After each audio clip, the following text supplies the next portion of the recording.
దాంతో పాటుగా ఇంకొక అంశాన్ని కూడా మనం చూద్దాం. ఏది మీ అందరికీ తెలుసు కదా, ఇదేంది మీకు తెలియదు కదా, ఈ గేట్ల వరకే చూస్తాను నేను చెప్తా. నియోజకవర్గాల పరిధిలో పరిపాలనా సౌలభ్యం కోసం కేసీఆర్ హయాంలో శాసనసభ్యులకు కార్యాలయాలు కట్టించారు. ఎందుకు కట్టించిరు? కేసీఆర్ గవర్నమెంట్ ఉన్నప్పుడు ప్రతి నియోజకవర్గంలో ఒక క్యాంప్ కార్యాలయం అనే పేరు వినబడుతుంది, ఇప్పటికీ వినబడుతుంది, ఎప్పటికీ వినబడాలి కూడా. అది ఏంటిది క్యాంప్ కార్యాలయం అంటే? ఇగో ఇది చదువుతా, ఇది జైనాకి చెప్తా. తమ నియోజకవర్గాలను వెళ్ళినప్పుడు క్యాంప్ ఆఫీసర్లలో ఎమ్మెల్యేలు ప్రజలకు అందుబాటులో ఉండేలా వీటిని ఏర్పాటు చేశారు. ప్రతి నియోజకవర్గంలో కోర్టు కూడా ఉండాలనే ఉద్దేశంతో నారాయణపేట జిల్లా మక్తా స్థలం కూడా సేకరించారు.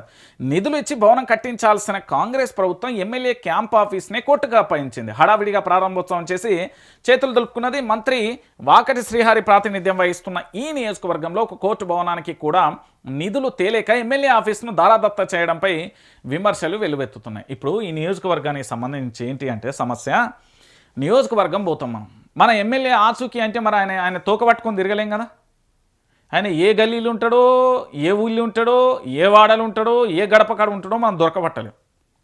సో ఎమ్మెల్యేలను కలవాలంటే ఇంటికి పోతే అవి అందాల బంగ్లాలు లెక్కుంటే ఆడ అదేంది వాళ్ళ సెక్యూరిటీ లోపలికి కూడా రానియారు.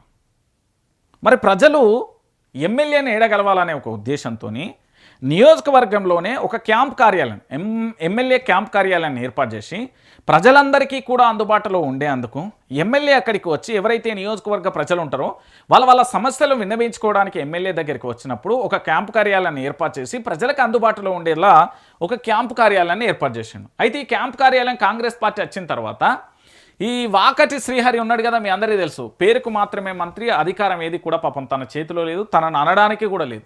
కానీ తన నియోజకవర్గానికి సంబంధించి మంత్రి స్థాయిలో ఉన్న వ్యక్తి కోర్టుకు నిధులు తేలేక, అంటే ఏంటంటే ఆ కోర్టు ఏదైతే ఉందో ఇప్పుడు కోర్టు ఆఫీస్ ఇక చూడరు మీకు మళ్ళీ చెప్తే ఇక్కడ ఉన్నాయి. ఇక్కడ పూర్తి స్థాయిలో మక్తల్లో స్థలం కూడా కేటాయించింది. నిధులు తెచ్చి భవనం కట్టాల్సి ఉంటుంది. ఇక్కడ కోర్టుకు సంబంధించి ఇక్కడ స్థలం వాళ్ళు ఏంటంటే గత ప్రభుత్వం ఇచ్చింది, ఆడ నిధులు తెచ్చి భవనం కట్టాలి. అది కట్టలేక ఏం చేసిండు అంటే మంత్రి వాకటి శ్రీహరి తన యొక్క ఎమ్మెల్యే క్యాంప్ కార్యాలయాన్ని కోర్టుకి ఇచ్చేసిండు. మరి ఎమ్మెల్యేని ఏడగలవాలి, ఎందుకంటే మినిస్టర్కు ఉండే కదా, ఓన్లీ ఎమ్మెల్యేకి అయితేనే అది అనే ఉద్దేశమా? మరి ప్రజలకు ఏం సమాధానం చెప్తాడు అనేది మనకు తెలియదు.